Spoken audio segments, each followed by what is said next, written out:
صل على محمد وآل محمد. اللهم صل على فاطمة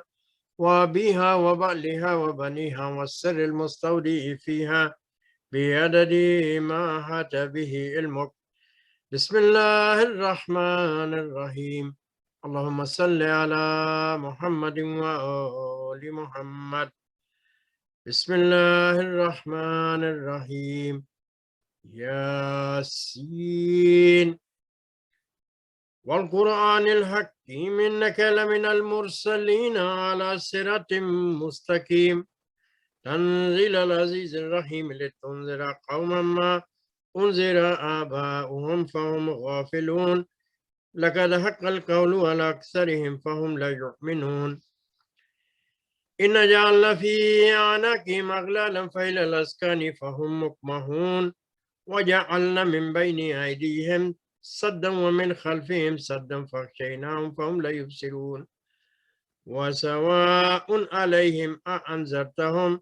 أم لم تنذرهم لا يؤمنون إنما تنذر من اتبع الذكر وخشي الرحمن بالغيب فبشره بمغفرة وأجر كريم. إنا نحن نحيي الموتى ونكتب ما قدموا وآثارهم وكل شيء أحصيناه في إمام مبين. اللهم صل على محمد. بسم الله.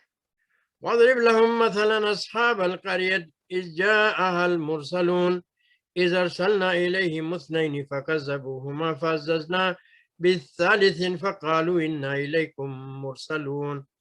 قالوا ما أنتم إلا بشر مثلنا وما أنزل الرحمن من شيء إن أنتم إلا تكذبون قالوا ربنا يعلم إنا إليكم لمرسلون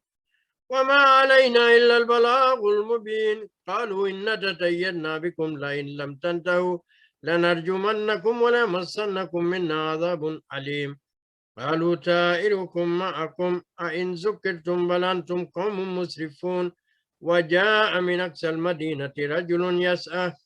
قال يا قوم اتبعوا المرسلين اتبعوا من لا يسألكم أجرا وهم مهتدون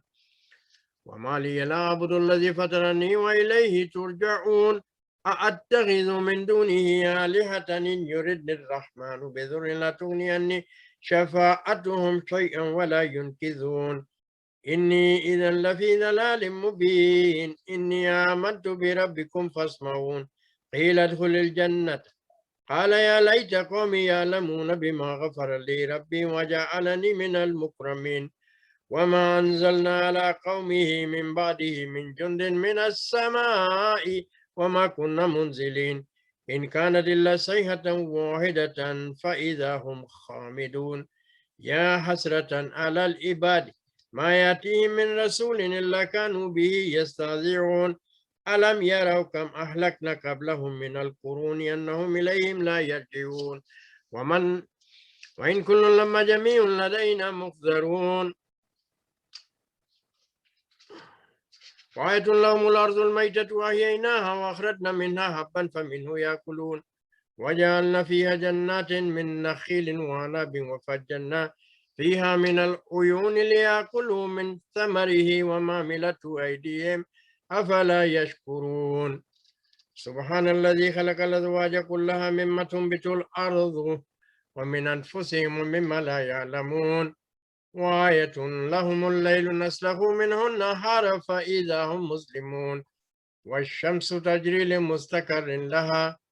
ذلك تقدير العزيز العليم والقمر قدرناه منازل حتى عاد كالأرجون القديم لا الشمس ينبغي لها أن تدرك القمر ولا الليل سابق النهار وكل في فلك يسبحون وآية لهم أن حملنا ذريتهم في الفلك المشحون وخلقنا لهم من مثله ما يركبون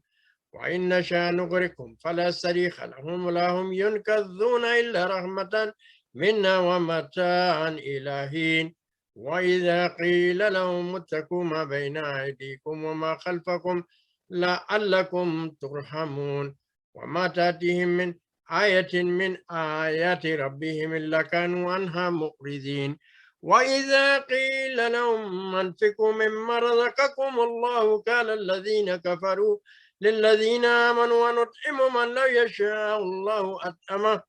إن أنتم إلا في ضلال مبين ويقولون متى هذا الوعد إن كنتم صادقين ما ينظرون إلا صيحة واحدة تأخذهم وهم يخصمون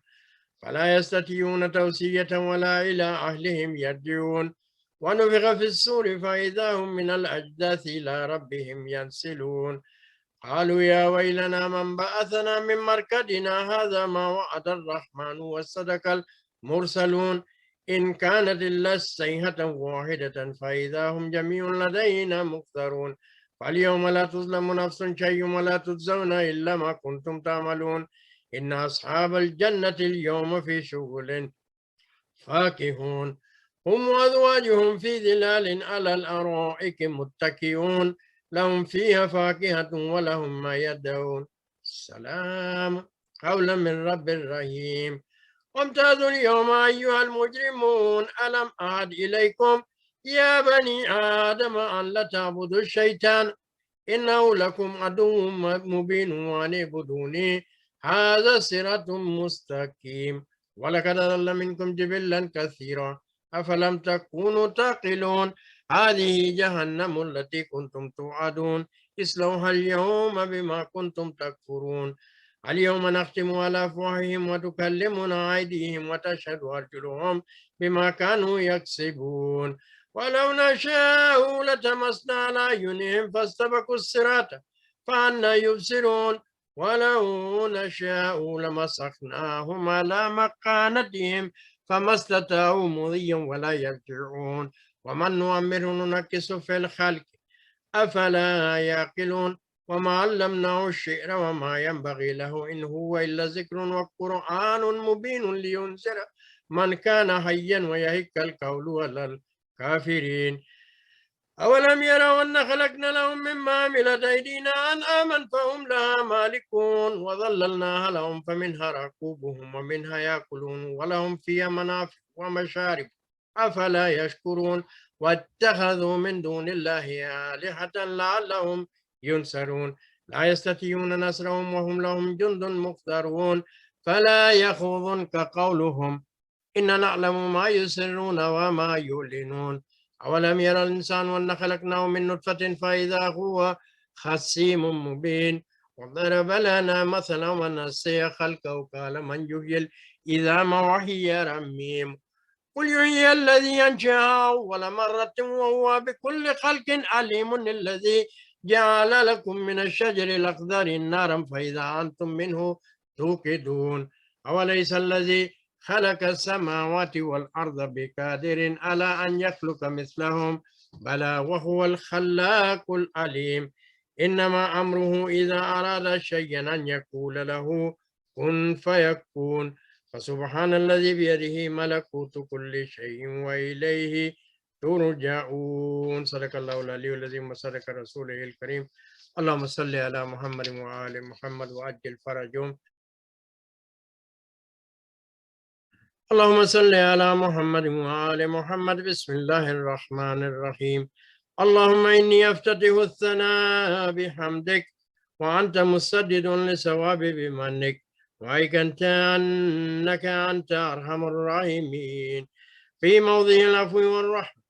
وأشد المعاقبين في موضع النكال والنكمات وعظم المتجبرين في موضع الكبرياء والعظمة اللهم أزنت لي في دعائك ومسألتك واسمع يا سميع مدحتي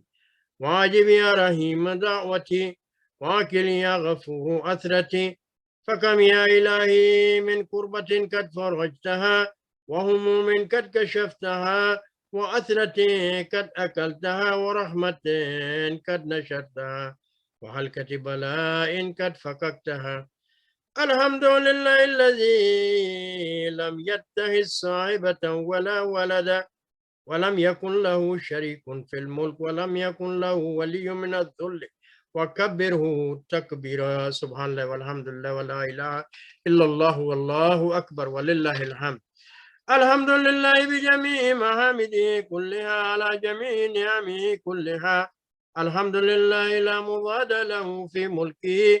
ولا منازع له في أمره الحمد لله الذي لا شريك له في خلقه ولا شبيه له في عظمته. الحمد لله الفاشي في خلقه أمره، وحمده ظاهر بالكرم مده، الباسط بالجود يده الذي لا تنقص خزائنه ولا تزيد كثرة العطاء إلا جودا وكرما، إنه هو العزيز الوهاب. اللهم إني أسألك قليلا من كثير مع حاجتين بإليه عزيمة، وغناك عنه قديم، وهو عندي كثير، وهو عليك سهل يسير. يا الله يا الله. اللهم إني أفك عن الذنب وتجاوزك عن خطيئتي، وصفك عن ظلمي، وسترك على كبيه عملي، وعلمك عن كثير جرمي عندما كان من خطاي وعمدي، وتام عني في أن أسألك ما لا أستوجب منك الذي رزقتني من رحمتك، ورأيتني من قدرتك، وعرفتني من إجابتك، فصرت أدعوك آمنا وأسألك مستانسا لا خائفا ولا وجلا، مضلا عليك فيما كسبت فيه إليك، فإن أبت عني أتبت بجهلي عليك،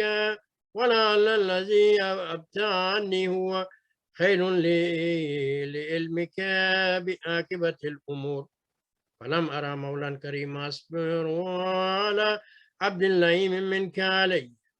يا ربي إنا تدعوني فأولي عنك،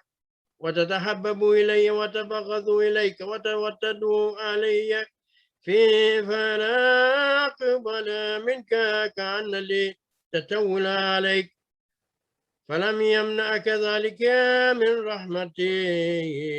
لي والإحسان إلي وتفضلي علي بجودك وكرمك، فارحم عبدك الجاهل وجد لي عليه بفضل إحسانك، إنك جواد كريم. الحمد لله مالك الملك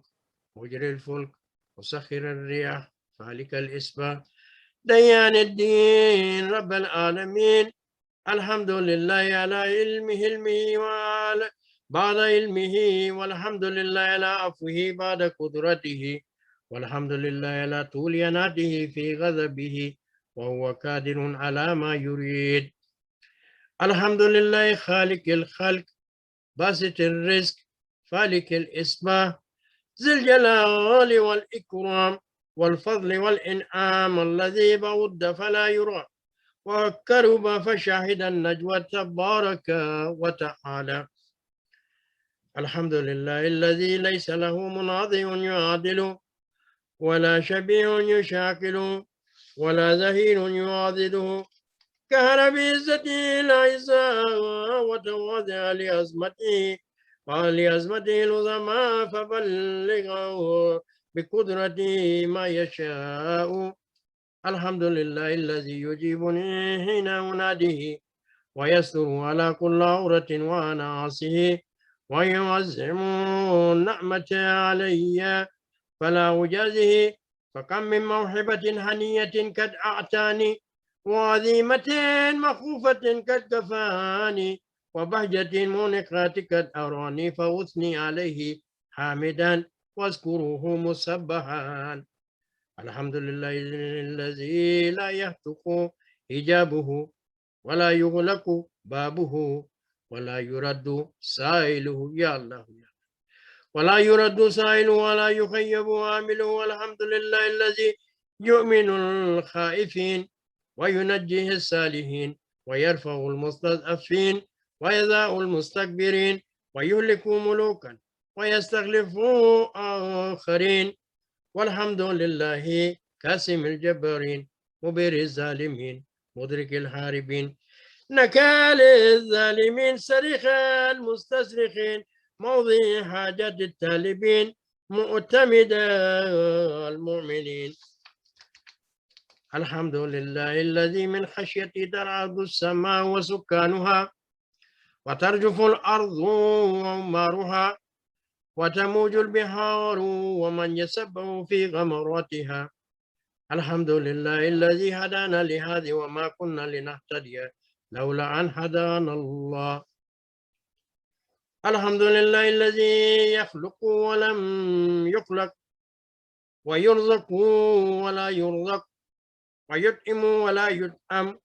ويميت الأحياء ويحيي الموتى وهو حي لا يموت بيده الخير وهو على كل شيء قدير. اللهم صل على محمد عبدك ورسولك وأمينك وصفيك وحبيبك وخيارتك من خلقك وحافظ سرك ومبلغ رسالتك أفضل وأحسن وأجمل وأكمل وأزكى وأنمى وأطيب وأطهر وأسنى وأكثر ما صليت وباركت وترحمت وتحننت وسلمت على أحد من عبادك وأنبيائك ورسلك وصفواتك وأهل الكرامتك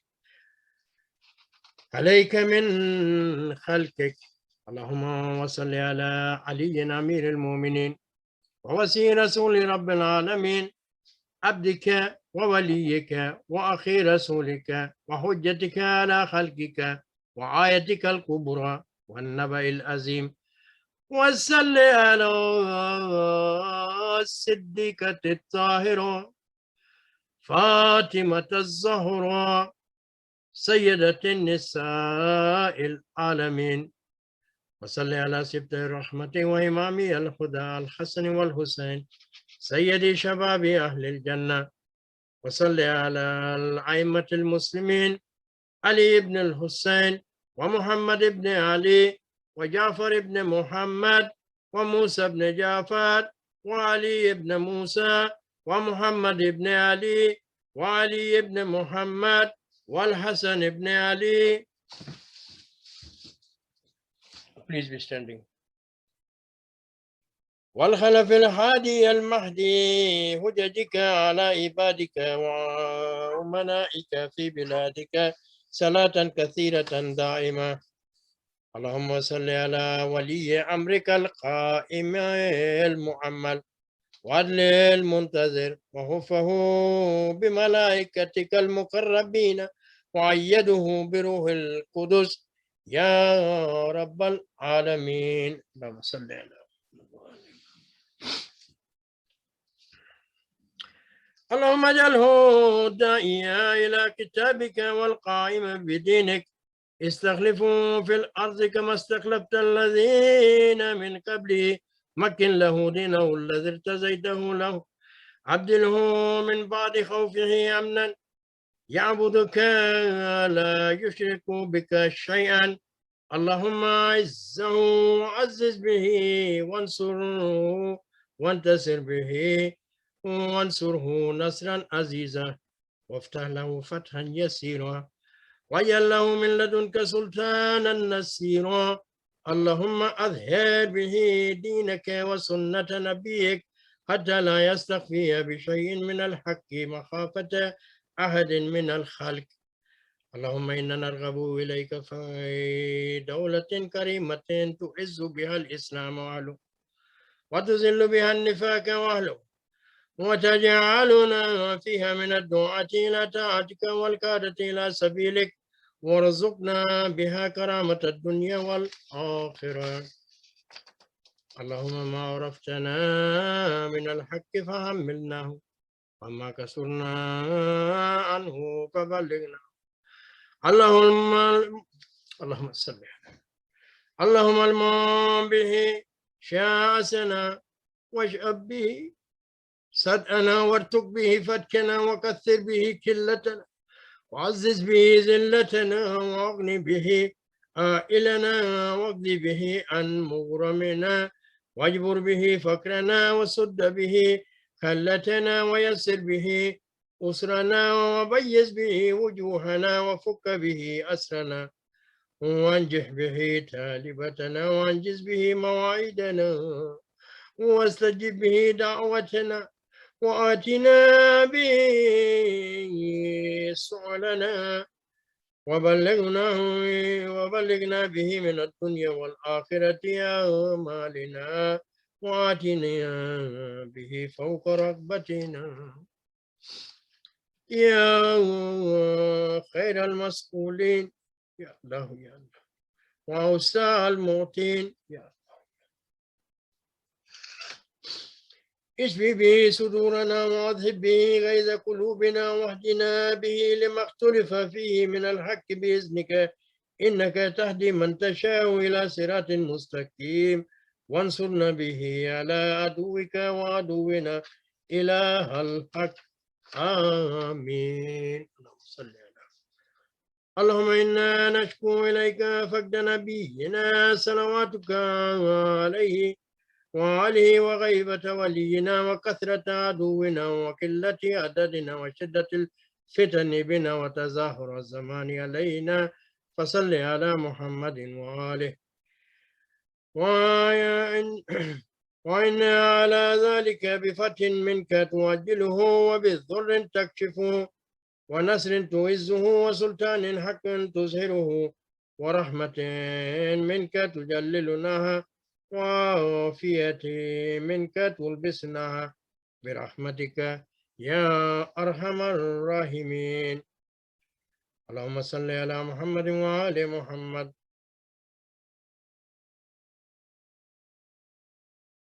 بالله من الشيطان اللعين الرجيم بسم الله الرحمن الرحيم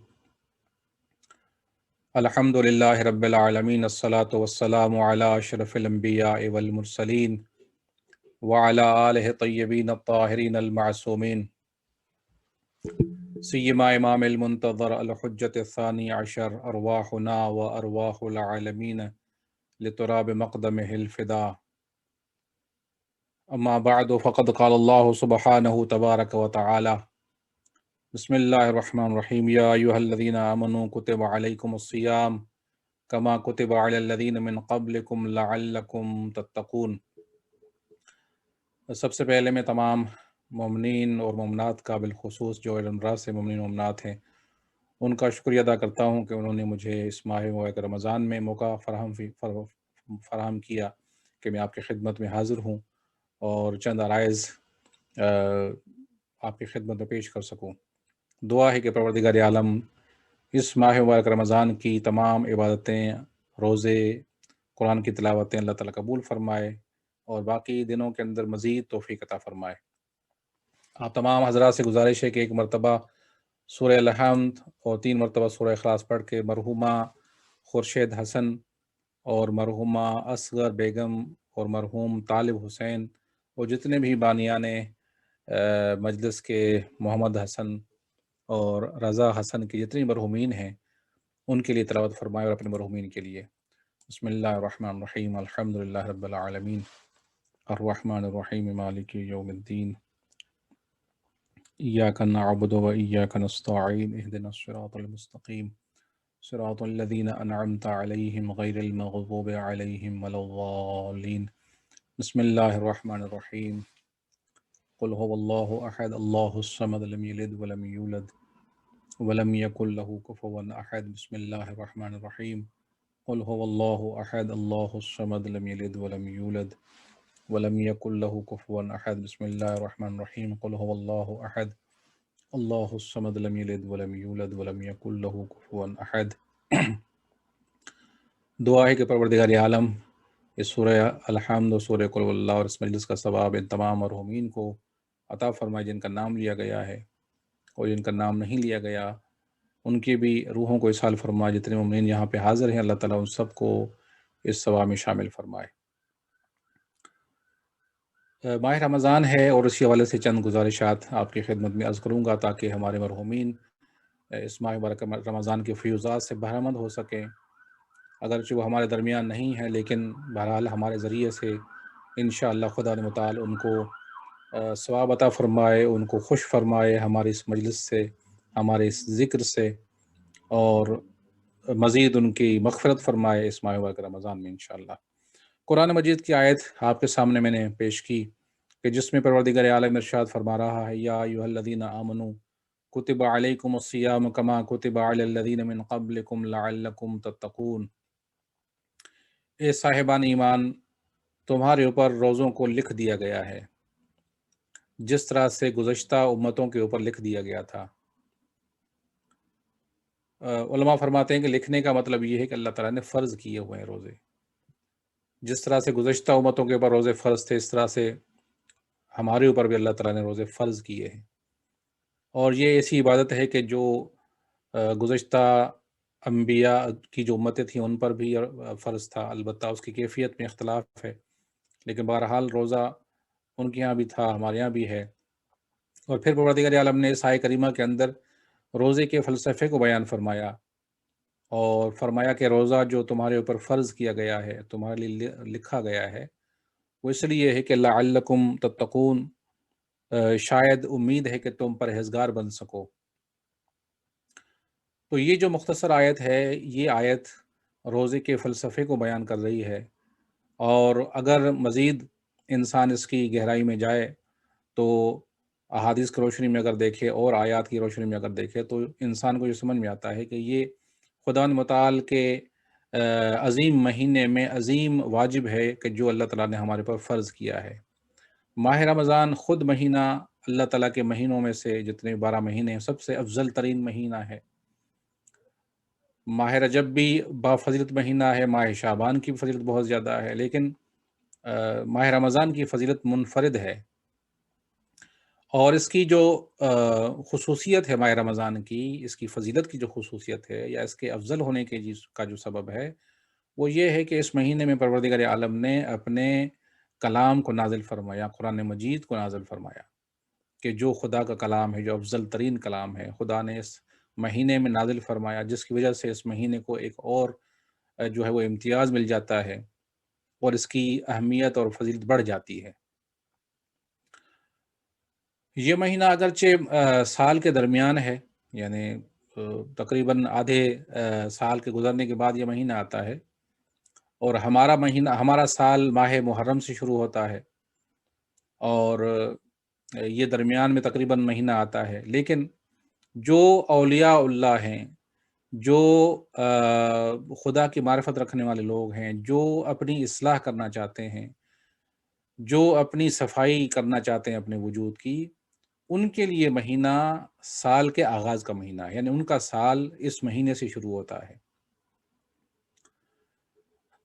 جیسے کہا گیا ہے کہ ماہ مبارک رمضان تصفیہ کا مہینہ ہے، صفائی کا مہینہ ہے، اور اپنے روح کو پاکیزہ بنانے کا مہینہ ہے، تقوی اور پرہیزگاری اختیار کرنے کا مہینہ ہے۔ لہٰذا جو نیک لوگ ہیں، جو اپنی جو عملی زندگی ہے اس کا ایک بہترین آغاز چاہتے ہیں، تو ان کے لیے ماہ رمضان ایک بہترین فرصت ہے، ایک بہترین آغاز ہے۔ اس کی وجہ کیا ہے؟ اس کی وجہ یہی ہے، جیسے خود آیت میں ارشاد فرمایا گیا کہ پروردگار عالم نے روزوں کو فرض کیا تاکہ انسان پرہیزگار ہو سکے۔ پرہیزگاری کا مطلب کیا ہے؟ پرہیزگاری کا مطلب یہ ہے کہ انسان ہر وہ برائی، ہر وہ گناہ، ہر وہ نافرمانی، ہر وہ برائی جس سے خدا ناراض ہوتا ہے، انسان اپنے آپ کو پاک بنائے۔ یعنی یہ مہینہ وہ ہے کہ جس میں انسان اپنے وجود کو خدا کی نافرمانی سے پاک کرتا ہے۔ جو گزشتہ گناہ ہیں وہ بھی خدا متعال اس مہینے میں معاف فرماتا ہے، اور اس مہینے کے اندر انسان اپنے وجود کو آئندہ گناہوں سے جو ممکن ہے اس سے بھی انسان اپنے آپ کو محفوظ رکھ سکتا ہے۔ لیکن لہٰذا یہ بہترین فرصت ہے کہ انسان ایک مہینہ اپنی تربیت ایسی کرے، اپنی زندگی کو اس طرح سے گزارے، اپنی عملی جو زندگی ہے اس طرح سے گزارے کہ گناہوں سے پاک ہو اور نافرمانی سے پاک ہو، خدا کی اطاعت میں زندگی گزارے میں ایک مہینہ۔ تو جب ایک مہینہ اس طرح سے انسان زندگی گزارے گا تو پھر باقی جو دن ہیں اس میں اللہ کی اطاعت کرنا اس کے لیے آسان ہو جائے گا، گناہوں سے بچنا اس کے لیے آسان ہو جائے گا، خدا کی نافرمانی سے بچنا اس کے لیے آسان ہو جائے گا۔ جو بہترین فرصت ہے اس مہینے کے اندر، ماہ رمضان کے اندر، وہ یہ ہے کہ پروردگار عالم نے شیطان کو زندان میں ڈال دیا ہے۔ جیسے روایت میں ہے کہ اس کو باندھ دیا جاتا ہے، اس کو زندان میں ڈال دیا جاتا ہے۔ شیطان اس طرح سے فعال نہیں ہوتا جس طرح سے دوسرے دنوں میں فعال ہوتا ہے اور ایکٹیو ہوتا ہے، اس مہینے کے اندر وہ ایکٹیو نہیں رہتا۔ لہٰذا انسان کے لیے خدا کی اطاعت کرنا آسان ہو جاتا ہے، کیونکہ شیطان ہی ہے کہ جو انسان کو وسوسہ کرتا ہے، نفس کو ابھارتا ہے گناہ کی طرف، خدا کی نافرمانی کی طرف لے جاتا ہے۔ لہٰذا شیطان کیونکہ نہیں ہے، نفس کو اکسانے والا کوئی نہیں ہے، تو انسان کے لیے آسان ہو جاتا ہے کہ خدا کی نافرمانی نہ کرے اور عمل خیر انجام دے۔ لہٰذا ہم دیکھتے ہیں، ہم نے بھی دیکھا ہوا ہے، سب نے یہ محسوس کیا ہوا ہے کہ ماہ رمضان میں انسان کے وجود کے اندر نیکی کی طرف رغبت بڑھ جاتی ہے۔ روزہ رکھتا ہے، نماز کی طرف رغبت بڑھتی ہے، قرآن کی تلاوت کی طرف اس کا شوق ہوتا ہے، اور کارہائے خیر کی طرف اس کی رغبت ہو جاتی ہے۔ صدقات، خیرات، خدا کی راہ میں خرچ کرنا، زبان پر ذکر خدا، یہ آسان ہو جاتا ہے انسان کے لیے، اور ساتھ میں انسان گناہ سے بھی دور ہو جاتا ہے۔ انسان کے لیے گناہ سے بچنا آسان ہو جاتا ہے۔ بہت سے لوگ ہیں کہ جو پورا سال خدا کی نافرمانی میں زندگی بسر کرتے ہیں، لیکن ماہ رمضان میں وہ جو ہے وہ خبردار ہو جاتے ہیں، اپنے آپ کو بچاتے ہیں، بہت سے گناہوں سے انسان بچتا ہے۔ تو یہ خود معجزہ ہے اس ماہ مبارک رمضان کا، اور خدا کا فیض ہے کہ انسان اس مہینے میں اپنے آپ کو بچاتا ہے۔ لہٰذا اس مہینے کو انسان معمولی نہ سمجھے، فقط یہ نہ سمجھے کہ یہ بھوک کا مہینہ ہے کہ انسان بھوکا رہے گا اور اس کے بعد ختم۔ نہیں، ایسا نہیں ہے۔ اگر انسان توجہ کرے اور واقعی اپنے وجود کے اندر ایک انقلاب لانا چاہے، اپنے وجود کے اندر ایک تبدیلی لانا چاہتا ہے، تو اس مہینے سے آغاز کرنا چاہیے، اور پھر اسی سلسلے کو جو اس مہینے میں انسان نے اپنی عادت بنائی اس کو جاری رکھے، اور پھر دوسرے مہینوں کے اندر بھی انسان کے لیے آسان ہو جاتا ہے۔ بہرحال ایک فلسفہ جو بیان کیا گیا اس آیت کے اندر روزے کا، وہ یہ ہے کہ انسان پرہیزگار بن سکے، اس لیے پروردگار عالم نے اس ماہ مبارک رمضان کے روزوں کو فرض کیا ہے۔ اور بھی فلسفے ہیں، اور بھی جو ہے وہ ہدف ہیں اس ماہ مبارک رمضان کے فرض کرنے کے، اور بھی فائدے ہیں کہ جو روزے کے ذریعے سے انسان کو ملتے ہیں، وہ احادیث کے اندر بیان کیے گئے ہیں۔ ان میں سے ایک رسول خدا صلی اللہ علیہ وسلم کی ایک حدیث ہے کہ آپ نے ارشاد فرمایا، البتہ یہ بھی اسی تقوی اور پرہیزگاری کی طرف اشارہ ہے، اور اسی کو بیان کر رہی ہے کہ آپ نے ارشاد فرمایا کہ علیکم بالصوم، تمہارے اوپر روزہ رکھنا فرض ہے، واجب ہے، ضرور تم روزہ رکھو۔ کیوں؟ فإنہ محسمۃ للعروق،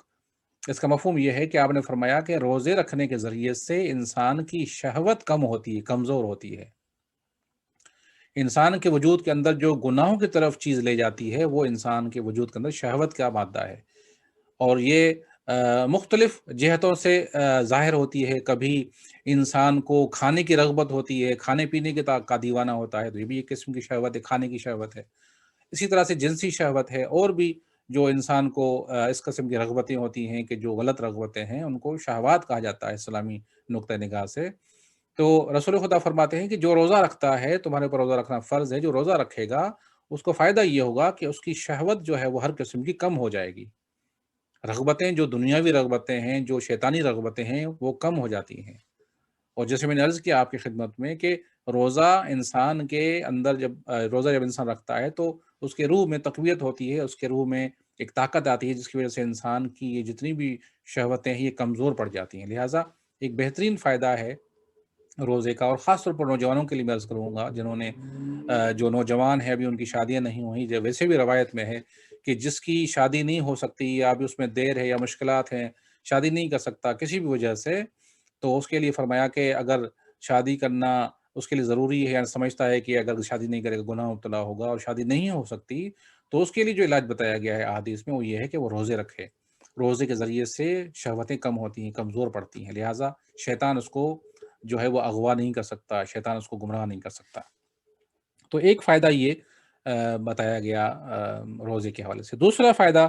وہ بھی حدیث جناب رسول خدا صلی اللہ علیہ وسلم سے منقول ہے کہ آپ نے ارشاد فرمایا کہ صوموا تصحوا، فرمایا روزہ رکھو اور صحت مند ہو جاؤ۔ یعنی ایک بہت بڑا فائدہ روزے کا یہ بھی ہے کہ انسان جب روزہ رکھتا ہے تو انسان کی صحت بہتر ہوتی ہے۔ اور آج کل تو آپ دیکھتے ہیں کہ ریسرچ ہوتی ہے، اور بہت سے ڈاکٹروں نے اور سائنٹسٹ نے یہ کہا ہے کہ روزہ رکھنا انسان کے لیے کتنا مفید ہے۔ بلکہ آج کل ڈاکٹر انکریج کرتے ہیں کہ انسان روزہ رکھے، البتہ جس طرح سے اسلام نے حکم دیا ہے خاص مہینے میں 30 دنوں کا روزہ، اس طرح سے اگرچہ وہ نہیں کہتے، لیکن بہرحال انکریج کرتے ہیں کہ انسان ایک خاص پیریڈ میں ایک بڑے ٹائم تک انسان اپنے آپ کو بھوکھا رکھے، پیاسا رکھے۔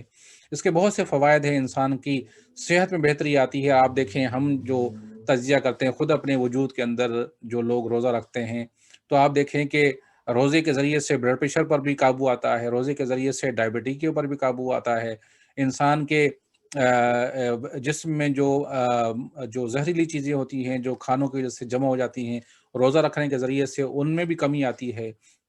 انسان کا وزن بھی کم ہوتا ہے، انسان کے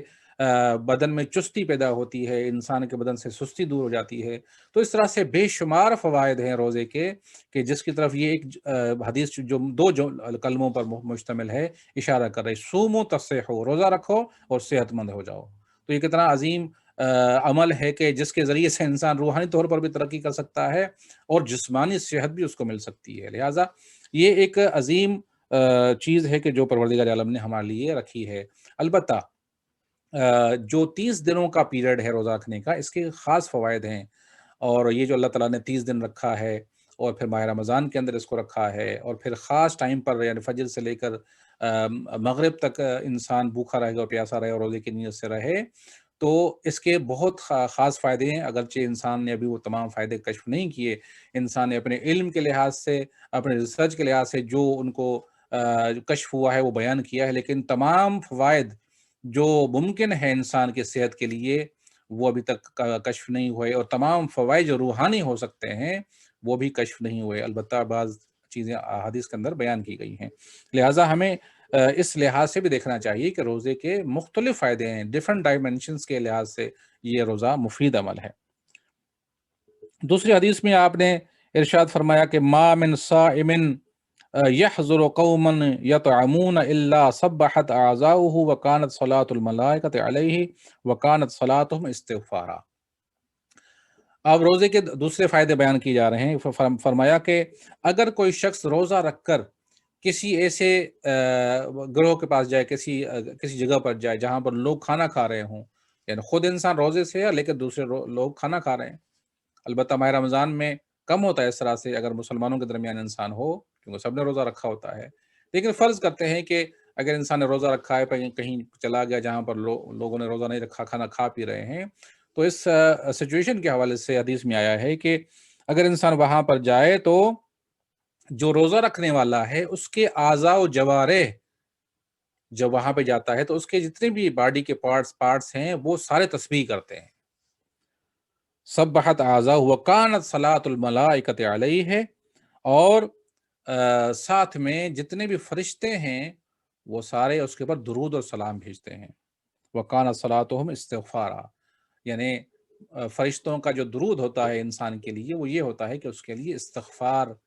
کرتے ہیں، اور خدا متعال ان کے استغفار کے نتیجے میں انسان کے گناہوں کو معاف کرتا ہے۔ جناب زہرا سلام اللہ علیہا جی نے جو خطبہ ارشاد فرمایا تھا، خطبہ فدق جو بہت مشہور ہے، اس میں بی بی نے مختلف احکام کا فلسفہ بیان کیا تھا، نماز کا، روزے کا، زکوٰۃ کا، خمس کا، جہاد کا۔ تو اس خطبے کے اندر جو جملہ تھا بی بی کا روزے کے حوالے سے، اور اس میں جو فلسفہ بیان فرمایا تھا وہ یہ تھا کہ فرض اللہ الصیام تثبیتا للاخلاص، پروردگار عالم نے روزہ فرض کیا ہے مومنوں کے اوپر تاکہ ان کا اخلاص جو ہے وہ مضبوط ہو جائے، یعنی ان کے اخلاص کو ثابت کرنے کے لیے، ان کے اخلاص کو مضبوط بنانے کے پروردگار عالم نے روزے کو فرض کیا ہے۔ روزے کی حالت میں انسان کا اخلاص کیسے مضبوط ہوتا ہے اور کیسے ثابت ہوتا ہے انسان کا روزہ؟ دیکھیں، روزہ ایک ایسا عمل ہے کہ اگر انسان روزہ رکھے اور کسی کو بیان نہ کرے تو کسی کو نہیں معلوم ہوگا کہ وہ انسان روزے سے ہے۔ اگر انسان نماز پڑھتا ہے تو نماز کے ارکان سے، نماز کے اعمال سے پتہ چلتا ہے کہ یہ انسان عبادت کر رہا ہے۔ قرآن کی تلاوت انسان کرتا ہے تو دیکھنے والا دیکھ سکتا ہے قرآن کی تلاوت کر رہا ہے، تو اس کو پتہ ہے کہ عبادت کر رہا ہے۔ کسی کو خیرات دے رہا ہے تو دیکھ سکتا ہے انسان، کسی کو جو ہے وہ کسی کے ساتھ نیکی کر رہا ہے انسان دیکھ سکتا ہے۔ لیکن روزہ ایسا عمل ہے کہ انسان اگر بیان نہ کرے تو کسی کو معلوم نہیں ہوگا، لہٰذا جو بھی انسان روزہ رکھے گا واقعی وہ مخلص جب ہوگا تبھی روزہ رکھے گا، واقعی اس کے دل میں اخلاص ہوگا تب روزہ رکھے گا، یعنی اگر وہ کسی کو نہیں بتاتا تو واقعی اس کے دل کے اندر اخلاص ہے تبھی روزہ رکھا ہے، ورنہ انسان کون بھوکا رہتا ہے، کون پیاسا رہتا ہے، کون اپنے آپ کو جائز چیزوں سے بچاتا ہے؟ البتہ اللہ نے بہت سی جائز چیزوں سے منع کیا روزے کی حالت میں، نہ فقط حرام چیزوں سے بلکہ جائز چیزوں سے، کھانا پینا یہ سارے جائز کام ہیں۔ تو یہ انسان اپنے آپ کو ایک بڑے ٹائم کے لیے کھانے پینے سے دور رکھتا ہے، تو یہ فقط اور فقط اس لیے رکھتا ہے کہ وہ اس کے دل کے اندر اخلاص ہے، وہ مخلص ہے خدا کے ساتھ، وہ خدا کی بندگی کے ساتھ مخلص ہے۔ لہٰذا بی بی نے فرمایا کہ روزہ اخلاص کو ثابت کرتا ہے اور اخلاص کی تثبیت فرماتا ہے۔ پھر روزے کی جزا کے حوالے سے ایک حدیث میں امام صادق علیہ السلام سے منقول ہے کہ آپ نے ارشاد فرمایا کہ ان اللہ تبارک و تعالی و یقول الصوم لی و انا اجزی علیہ، فرمایا کہ روزہ میرے لیے ہے اور میں اس کی جزا دوں گا۔ ایک تفسیر کے لحاظ سے بعض علماء نے کہا کہ اجزی علیہ کا مطلب ہے کہ میں اس کی جزا دوں گا، اور بعض نے یہ ترجمہ کیا ہے کہ انا اجزی علیہ یعنی میں اس کی جزا ہوں، یعنی جو روزہ رکھنے والا ہے تو روزے کی جزا خود خدا کی ذات ہے۔ یعنی یہ تو بہت بڑا درجہ ہو گیا اس عمل کا کہ اگر یہ ترجمہ صحیح ہو کہ اللہ فرماتا ہے کہ روزہ میرے لیے ہے اور میں اس کی جزا ہوں، تو پھر یہ عام ثواب سے بہت بڑی بات ہے، یعنی بہت بڑا مقام ہے روزے کا کہ انسان روزہ رکھتا ہے اور پھر خدا خود اس کی جزا ہو جاتا ہے۔ اور اس کی وجہ بھی میں نے عرض کی، کیونکہ روزہ خالصتاً للہ انسان رکھتا ہے۔ انسان جب روزہ رکھتا ہے تو واقعی اس کے دل میں خلوص ہوتا ہے، لہٰذا جو عمل خلوص کے ساتھ ہوتا ہے وہ خدا کی بارگاہ میں وزنی عمل ہے، وہ قیمتی عمل ہے، اس عمل کا مقابلہ کوئی اور عمل نہیں کر سکتا۔ لہٰذا یہ عظیم عمل اللہ تعالیٰ نے ہمیں اس مہینے میں توفیق عطا فرمائی ہے۔ ایک اور حدیث میں ارشاد فرمایا کہ للصائم فرحان، روزہ رکھنے والے کے لیے دو خوشیاں ہیں۔ جب انسان روزہ رکھتا ہے تو اس کو دو خوشیاں ملتی ہیں، للصائم فرحتان، فرحۃ عند افطارہ وفرحۃ عند لقاء ربہ۔ روزہ رکھنے والا جب روزہ رکھتا ہے تو اس کو دو خوشیاں ملتی ہیں۔ ایک خوشی یہ ہے کہ جب افطاری کا ٹائم آتا ہے اور اب اس کو یہ اجازت ہوتی ہے کہ وہ کھائے پیے، تو ایک تو وہ خوشی اس کو ملتی ہے افطار کے ٹائم پر کھانے کی خوشی، اور دوسری خوشی اس کو ملے گی جب خدا سے پروردگار سے ملاقات کرے گا۔ یعنی روزے رکھنے کے نتیجے میں جو اس کو شرف ملے گا خدا کی ملاقات کا، وہ جو ملاقات ہوگی وہ بھی اس کے لیے خوشی کا سبب ہوگی، وہ فرحت کا سبب ہوگی۔ اب یہاں پر اس حدیث میں ایک نقطہ میرے ذہن میں آ رہا ہے جو ہو سکتا ہے کہ صحیح ہو سکتا ہے کہ صحیح نہ ہو، لیکن بہرحال میرے ذہن میں آ رہا ہے، میں عرض کر رہا ہوں کہ آپ نے فرمایا کہ روزہ رکھنے والے کی دو خوشیاں ہیں، دو فرحتیں ہیں۔ ایک اس وقت جب افطاری کر رہا ہے، اس وقت جو اس کو خوشی مل رہی ہے، اور دوسری جب پروردگار عالم سے ملاقات کرے گا۔ اب یہاں پر دونوں خوشیوں کو بیان کیا گیا ہے، تو میرے ذہن میں جو نقطہ آتا ہے وہ یہ ہے کہ یہ جو خوشی ہے افطاری کے وقت،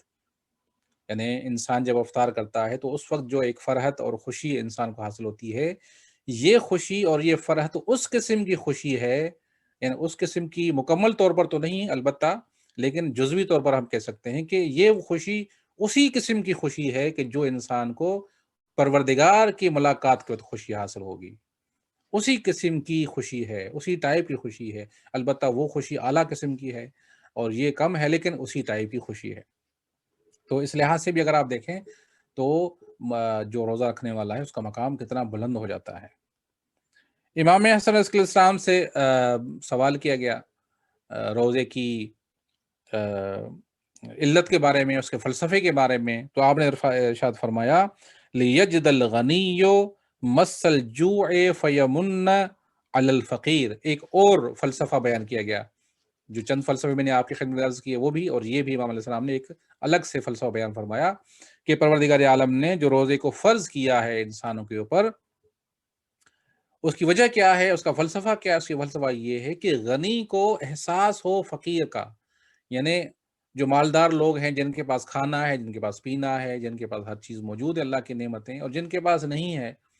جن کے پاس 3 وقت کا کھانا نہیں ہے، جن کے پاس اگر کھانا ہے تو مکمل کھانا نہیں ہے، ہر چیز نہیں کھا سکتے، جو بھی ان کا جی چاہتا ہے وہ نہیں کھا سکتے، لیکن غنی جو ہیں وہ ہر چیز کھا سکتے ہیں، جس چیز کا دل چاہتا ہے وہ کھا لیتے ہیں، جیسے ہم یہاں پہ رہتے ہیں، جس چیز کا من کرتا ہے انسان کھا لیتا ہے، اس کو خرید لیتا ہے، اس کو پکا لیتا ہے۔ تو مولا فرماتے ہیں کہ لِيَجِدَ الْغَنِيُّ مَسَّ الْجُوعِ، اللہ نے روزے کو فرض کیا تاکہ غنی کو، مالدار کو یہ احساس ہو کہ فقیر کیسے بھوکا ہوتا ہے، اس کی بھوک کیسے ہوتی ہے، فقیر کی بھوک کا احساس کر سکے، تاکہ نتیجے کے طور پر یہ غنی اس فقیر پر احسان کرے، اس پر رحم کرے، اس پر ترس کھائے، یعنی ان کو احساس ہو کہ بھائی یہ بھوکے رہتے ہیں اور ان کی بھوک کا احساس کرے، تاکہ ان کے ساتھ بھلائی کرے، ان کے ساتھ جو ہے وہ اچھائی کرے، ان کو مال دے اپنا، اس کو شیئر کرے تاکہ اس کی بھوک ختم ہو جائے۔ تو یہ بھی ایک فلسفہ ہے روزے کا جو بیان کیا گیا۔ تو بہت سے فلسفے بیان کیے گئے ہیں روزے کے، اور اس کے علاوہ جو ہے مستحب روزے کے حوالے سے فقط ایک حدیث عرض کروں تاکہ ہمیں اندازہ ہو کہ واجب روزے کا فائدہ کیا ہے اور واجب روزے کا اجر کیا ہے۔ یہ مستحب روزے کا اجر عرض کر رہا ہوں کہ رسول خدا صلی اللہ علیہ وسلم نے فرمایا کہ من صام یوما تطوعا فلو اعطی مل الارض ذهبا ما وفى اجرہ دون یوم الحساب۔ آپ نے فرمایا کہ اگر کوئی شخص مستحب روزہ رکھے، فرض روزہ نہیں، مستحب روزہ رکھے، تو فرماتے ہیں کہ اگر اس انسان کو پوری زمین جتنا سونا دیا جائے، آپ اندازہ کر زمین کا وزن کتنا ہے، زمین کا وزن بہت زیادہ ہے، نہیں معلوم کتنا وزن ہے اس کا، بہرحال فرمایا کہ زمین جتنا بھی اگر اس کو سونا دیا جائے تو پھر بھی اس روزے کا اجر اس کو نہیں دیا گیا، اور یہ اجر جو اس کو ملے گا تو فقط اور فقط قیامت کے دن اس کو ملے گا جو اس روزے کا اجر ہو سکتا ہے۔ تو آپ اندازہ لگا لیں کہ مستحب روزے کا جب یہ حال ہے تو واجب انسان جب روزہ رکھے گا خدا کی اطاعت کرتے ہوئے تو اس کا اجر کتنا عظیم ہوگا اور اس کا فائدہ انسان کو کتنا زیادہ ملے گا۔ آخر میں عرض کرنا چاہتا ہوں کہ اس روزے کے آداب کیا ہیں۔ روزہ رکھتا ہے انسان، لیکن روزے رکھنے کا طریقہ کیا ہے؟ روزہ رکھنے کا البتہ یہ عام جو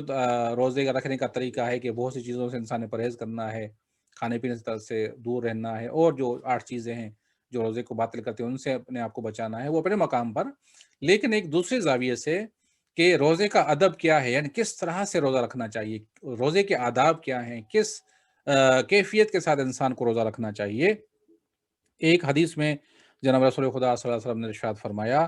کیا فرماتے ہیں کہ یقول اللہ عز وجل من لم تصم جوارحہ عن محارمی فلا حاجت لی فی ان یدع طعامہ وشرابہ من اجلی۔ اس میں پیغمبر صلی اللہ علیہ وسلم ارشاد فرماتے ہیں کہ جو روزے کے آداب ہیں، فقط روزے کا ادب یہ نہیں ہے کہ انسان کھانے پینے سے بچے، اپنے آپ کو بچائے کھانے پینے سے، بلکہ آپ فرماتے ہیں کہ روزے کی حالت میں حرام چیزوں سے بھی پرہیز کرنا یہ روزے کے ادب میں سے شمار ہوتا ہے۔ یعنی انسان جو روزے دار ہے وہ روزے کی حالت میں تمام محارم خدا، تمام حرام کی ہوئی چیزوں سے اپنے آپ کو بچانا چاہیے۔ اور پھر حدیث کا مفہوم عرض کروں آپ کی خدمت میں کہ رسول خدا فرماتے ہیں کہ پروردگار عالم نے ارشاد فرمایا کہ اگر کوئی شخص روزے کی حالت میں حرام سے اپنے آپ کو نہ بچائے، محرمات خدا سے اپنے آپ کو نہ بچائے، اور فقط کھانے پینے سے دور رہے، یعنی جو مبتلات روزہ ہیں ان سے اپنے آپ کو بچائے، لیکن حرام خدا سے اپنے آپ کو نہ بچائے، جو اور قسم کا جھوٹ بولنا ہے، غیبت کرنا ہے، کسی کو اذیت دینا ہے، کسی کے بارے میں برا گمان رکھنا ہے، یہ اس قسم کی جو اور حرام کی چیزیں ہیں، تو اللہ فرماتا ہے کہ اگر انسان روزہ رکھے، 9 چیزوں سے پرہیز کرے، لیکن حرام خدا سے پرہیز نہ کرے، تو فرماتا ہے کہ مجھے یہ جو اس کا جو ہے کھانا، جو کھانے سے اپنے آپ کو بچاتا ہے، اس سے مجھے کوئی فائدہ نہیں ہوگا، بلکہ انسان کو کوئی فائدہ نہیں ہوگا۔ فائدہ انسان کو روزے سے تب ہوگا جب انسان جہاں بھوکا رہے وہاں خدا کی حرام کی ہوئی چیزوں سے بھی اپنے آپ کو بچائے۔ ایک اور حدیث میں امام علیہ السلام نے ارشاد فرمایا کہ الصیام اجتناب المحارم کما یمتنع الرجل من الطعام والشراب۔ فرماتے ہیں کہ روزے کی حقیقت یہ ہے، یعنی روزے کے ادب میں سے یہ ہے، روزے کے جو طریقے ہیں، جو صحیح طریقہ ہے روزے کا یہ ہے کہ جہاں انسان اپنے آپ کو کھانے پینے سے بچائے وہاں انسان اپنے آپ کو اللہ کی حرام کی ہوئی چیزوں سے بھی بچائے، حرام سے بھی اجتناب کرے، یہ بھی ضروری ہے۔ تو پھر یہ اس کا روزہ صحیح روزہ ہوگا کہ جو واقعی خوشنودی پروردگار عالم کا سبب بنے گا۔ ایک اور حدیث میں جناب سیدہ سلام اللہ علیہ سے یہ روایت ہے کہ آپ نے ارشاد فرمایا کہ ما یصنع الصائم بصیامہ اذا لم یصن لسانہ وسمعہ وبصرہ وجوارحہ۔ آپ نے ارشاد فرمایا کہ اگر انسان روزہ رکھنے کے بعد اپنے کان کو، اپنی زبان کو اور اپنے آنکھوں کو، انسان اپنے اعضاء و جوارح کو، جتنے بھی اعضاء و جوارح ان سب کو اگر انسان محفوظ نہ رکھے حرام خدا سے، تو پھر یہ روزہ انسان کو فائدہ نہیں دیتا۔ لہٰذا انسان اگر مکمل فائدہ حاصل کرنا چاہتا ہے، اگر کامل فائدہ حاصل کرنا چاہتا ہے، تو اپنے وجود کے جتنے بھی اعضاء و جوارح ہیں، جن جن سے گناہ ہو سکتا ہے، جس جس عضو کے ذریعے سے خدا کی نافرمانی ہو سکتی ہے، ان کو بھی روزے میں رکھے، تبھی انسان کو مکمل روزے کا فائدہ ہوگا۔ آخری حدیث عرض کروں کہ امام صادق علیہ السلام سے حدیث ہے کہ آپ نے ارشاد فرمایا کہ اذا سمت، اپنے صحابی سے جناب محمد مسلم سے ارشاد فرمایا کہ اذا سمت فلیسم سمعک وبصرک وشعرک وجلدک وعدد اشیاء غیر هذا وقال لا یکون یوم صومک کیوم فطرک۔ فرمایا کہ امام نے فرمایا کہ جب تم روزہ رکھو تو پھر تمہارے کان کا بھی روزہ ہونا چاہیے، تمہاری آنکھ کا بھی روزہ ہونا چاہیے، تمہاری زبان کا روزہ ہونا چاہیے، تمہارے بالوں کا روزہ ہونا چاہیے، تمہاری اسکن کا روزہ ہونا چاہیے۔ اس طرح سے امام علیہ السلام نے ایک ایک جسم کے حصے کو حساب شمار کیا اور فرمایا ان سب کو روزہ ہونا چاہیے، اور پھر فرمایا کہ تمہارا روزے والا دن اور وہ دن جس دن تم نے روزہ نہیں رکھا، ان دونوں دنوں کو برابر نہیں ہونا چاہیے۔ یعنی اگر انسان جس دن روزہ نہیں رکھتا اس وقت بھی انسان جو ہے وہ بے لگام ہو، ہر کام انجام دے، حرام کو بھی انجام دے، برائیوں کو بھی انجام دے، اور پھر جس دن روزہ رکھا ہے اس دن بھی انسان وہ سارے کرتوت کرتا رہے، تو پھر وہ فرماتے ہیں کہ یہ پھر فائدے کا روزہ نہیں ہے، بلکہ ہونا یہ چاہیے کہ جس دن روزہ رکھا ہے اس کے مقابلے میں جس دن روزہ نہیں رکھا، ان دونوں میں فرق ہونا چاہیے۔ اور ہم یہ دیکھتے ہیں کہ ماہ رمضان میں انسان جب روزہ رکھتا ہے تو ہمارے وجود میں فرق آتا ہے، یقیناً فرق آتا ہے، اور یہ خود روزے کی برکتیں ہیں، یہ خود خداوند متعال کی طرف سے خاص عنایت ہے ہمارے اوپر کہ انسان کے وجود کے اندر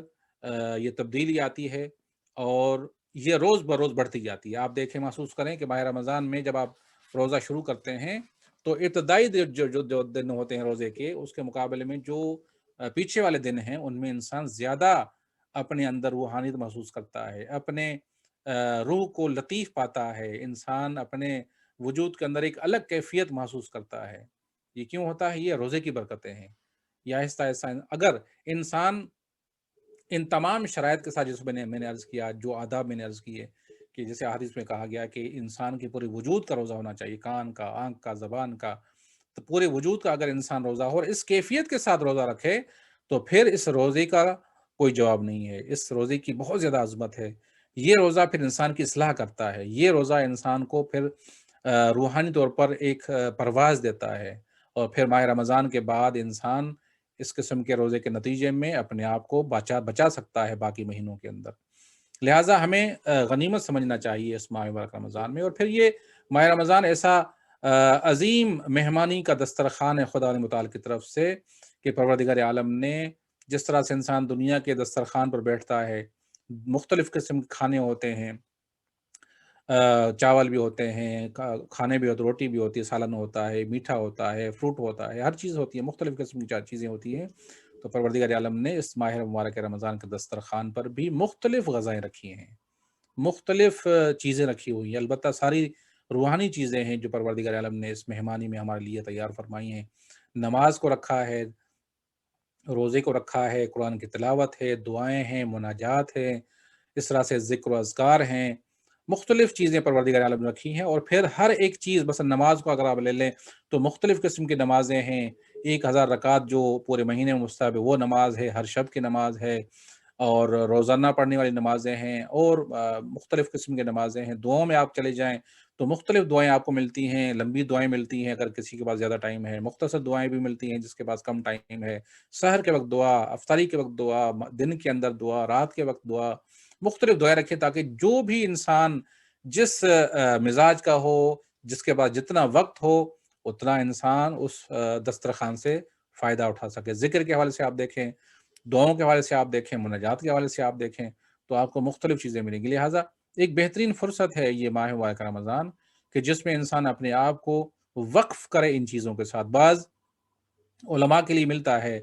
کہ انہوں نے ماہ رمضان میں اپنے آپ کو بالکل الگ کر دیتے تھے،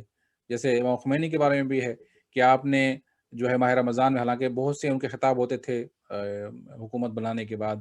ملاقاتیں ہوتی تھیں، مختلف پروگرام ہوتے تھے، لیکن ماہ رمضان میں ان کے لیے ہے کہ وہ پورا ماہ رمضان اپنے آپ کو کاٹ دیتے تھے، تمام کاموں سے الگ کر دیتے تھے اور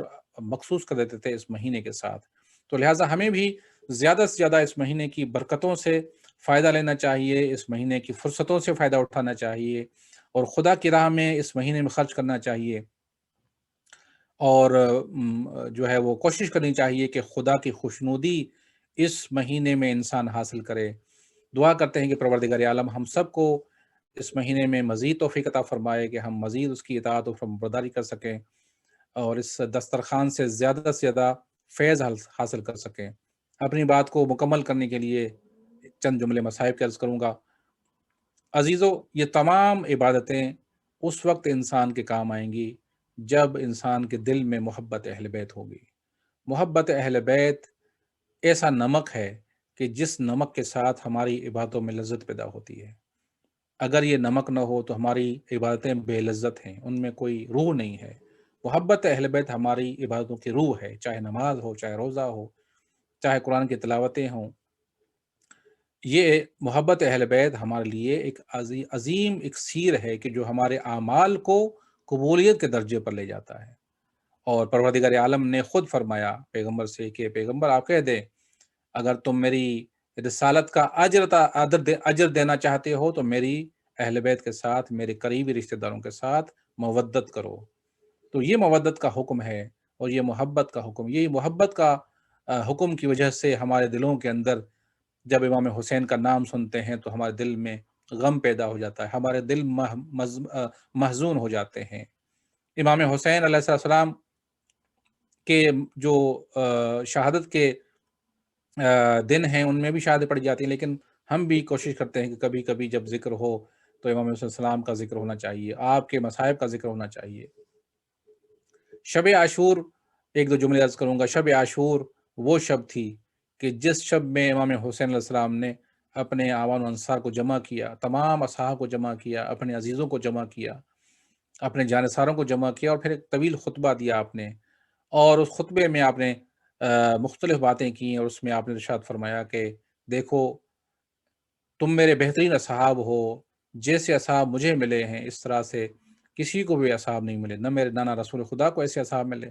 نہ میرے بابا علی کو ایسے اصحاب ملے، نہ میرے بھائی امام حسن کو ایسے اصحاب ملے۔ مجھے ناز ہے تم پر، تم میرے بہترین صحابی ہو۔ لہٰذا امام نے اس کے بعد فرمایا کہ دیکھو یہ جتنے بھی لشکر والے جمع ہوئے ہیں یہ سب مجھے مارنے کے لیے جمع ہوئے ہیں، ان کا تمہارے ساتھ کوئی تعلق نہیں ہے، لہٰذا میں اپنی بیعت تم سے اٹھاتا ہوں، تم یہاں سے چلے جاؤ اور میرے جو اہل بیت ہیں ان کو بھی یہاں سے لے جاؤ اور اپنی جان کو بچا لو۔ امام نے چراغ بجھا دیا، اور چراغ بجھانے کے بعد امام علیہ السلام نے فرمایا کہ میں نے بیعت اٹھا لی، تم یہاں سے چلے جاؤ۔ لیکن مقتل میں یہ ملتا ہے کہ جیسے ہی امام علیہ السلام نے جملہ ارشاد فرمایا، ہر طرف سے آواز آنے لگی کہ مولا ہم آپ کو کیسے چھوڑ کے چلے جائیں، ہم آپ کو دشمنوں کے درمیان اکیلا کیسے چھوڑ کے چلے جائیں؟ قیامت کے دن آپ کے نانا رسول خدا کو کیا جواب دیں گے؟ آپ کی ماں زہرا کو کیا جواب دیں گے اگر وہ ہم سے پوچھے کہ میرے حسین کو تم نے تنہا چھوڑ دیا، ہزاروں کے لشکر میں تم نے ان کو تنہا چھوڑ دیا، تو ہم کیا جواب دیں گے؟ مولا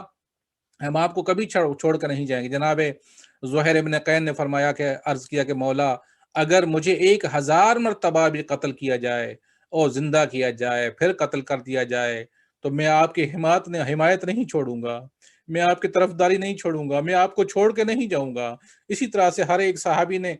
اپنے اپنے جذبات کا اظہار کیا، اور اہل بیت کے افراد میں سے بھی ہر ایک نے اپنے جذبات کا اظہار کیا۔ جناب عباس علیہ السلام نے بھی اپنے جذبات کا اظہار کیا، یہاں تک کہ یہ محفل ختم ہو جاتی ہے اور امام حسین علیہ السلام خیموں کا دورہ کرنے کے لیے باہر نکلتے ہیں۔ مولا اکیلے جا رہے ہیں، اور مولا جیسے ہی میدان کی طرف گئے تو ایک مولا کا صحابی دیکھتا ہے کہ مولا تنہا جا، رات کا عالم ہے، تاریکی کا عالم ہے۔ احساس کیا کہ اگر مولا اکیلے گئے تو ہو سکتا ہے دشمن نقصان پہنچا لے۔ آہستہ آہستہ مولا کے پیچھے جانے لگے۔ مولا نے آہٹ کی آواز سنی اور پوچھا کون ہے؟ تو عرض کیا کہ مولا میں ہوں۔ مولا نے پوچھا کیوں آ رہے ہو؟ عرض کیا کہ مولا مجھے خطرہ ہوا کہ آپ کو دشمن نقصان نہ پہنچا دے۔ مولا نے اس کو ساتھ لیا اور پھر آپ لے جاتے ہیں مقتل کے اندر، اور مولا نے ان تمام جگہوں کو دکھایا جہاں پر یہ شہداء شہید ہوں گے، اور پھر امام علیہ السلام نے اس کو کہا کہ دیکھو یہ سامنے ایک جگہ ہے جہاں پر ایک جگہ کھلی ہوئی ہے، وہاں سے تم اگر فرار کرنا چاہو تو فرار کر سکتے ہو۔ فوراً قدموں میں گر جاتا ہے، عرض کرتا ہے کہ مولا میں فرار ہو کر کہاں جاؤں گا؟